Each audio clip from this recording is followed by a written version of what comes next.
Olha, o Campeonato Paulista, as 8 primeiras rodadas com jogos meio de semana e final de semana. O campeonato começa no meio de semana, começa dia 26. A Ponte pega o Palmeiras no Allianz Parque.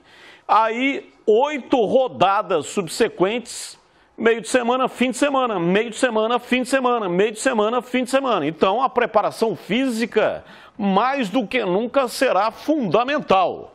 O campeonato está acelerado, né? O ano de Copa do Mundo, a Copa vai ser em novembro. O brasileiro tem que começar um pouco mais cedo e ainda tem Copa no Brasil.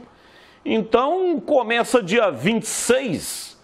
O campeonato termina 6 de abril, mas se não se classificar para as quartas de final, já termina em março. O maior desafio, Batista, é você conseguir deixar o grupo homogêneo, ou seja, todo mundo na mesma condição. Esse é o maior desafio, né, para o pessoal aí da preparação física da Ponte. Jogadores que têm algum tempo sem jogar, jogadores que não vinham atuando, teve o período de férias, né, a pré-temporada, e o tempo é muito curto até o início da competição. Mas esse profissional é muito qualificado, Jovenilson é um baita de um preparador físico, sabe os caminhos, sabe os atalhos, e eu não tenho dúvida de que, claro, né, a Ponte chega aí, não no 100%, mas chega com um percentual muito bom para início de competição. E aí, durante a competição, com jogos em cima de jogos, com um tempo curto aí para você dar aquela ajustada, ele tem ali os atalhos e consegue sim, dentro do próprio campeonato, deixar esse grupo homogêneo para a temporada, porque agora é a hora do alicerce, né?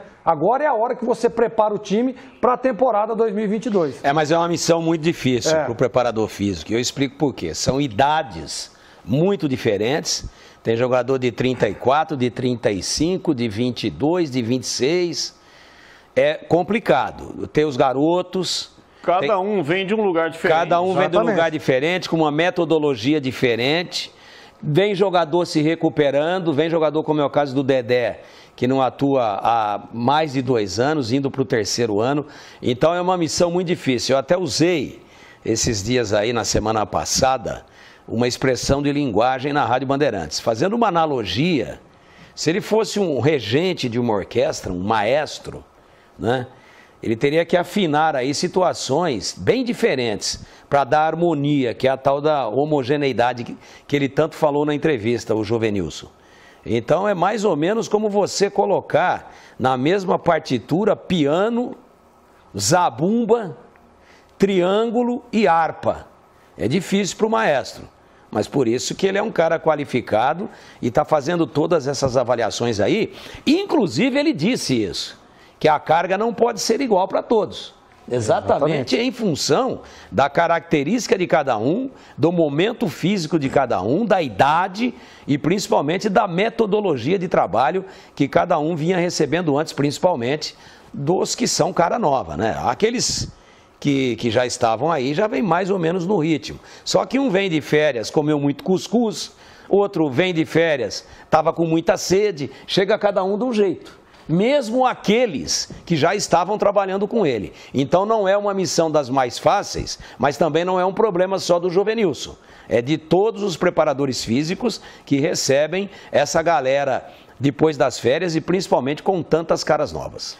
Júlio Nascimento, atualiza pra gente o noticiário da Macaca. O que é que você colocou? Qual é a matéria, a principal matéria que você destaca hoje no portal carlosbatista.com.br.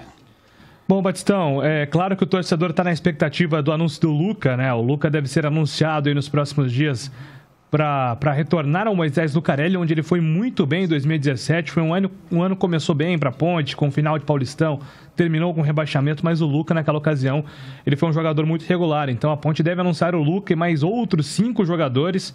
A ideia é que a Ponte anuncie aí, antes do Campeonato Paulista, um número total de 13 ou 14 reforços. 8 já foram anunciados, 5 estão encaminhados e tem também a possibilidade do Luca ser oficializado como reforço da Ponte. E expectativa também hoje por uma coletiva do presidente Eberlin para falar sobre os salários atrasados, né? Principalmente dos funcionários, Batistão. Tem funcionário que não recebe na Ponte há mais de 3 meses, então é uma situação que hoje o presidente eleito da Ponte vai esclarecer para nós, imprensa, e também para os torcedores. Naquela entrevista que nos concedeu no dia 27 de dezembro, o Marco Eberlin disse que os salários estariam em dia, né? Não só os salários dos jogadores, mas também dos funcionários. É claro que ele está pegando o bastão agora, né? Ele assumiu aí no último dia 1º, efetivamente como presidente, já vinha trabalhando como presidente, mas de fato e de direito assumiu somente no primeiro dia do ano de 2022. Então é evidente que precisa de um tempo aí para colocar a casa em ordem.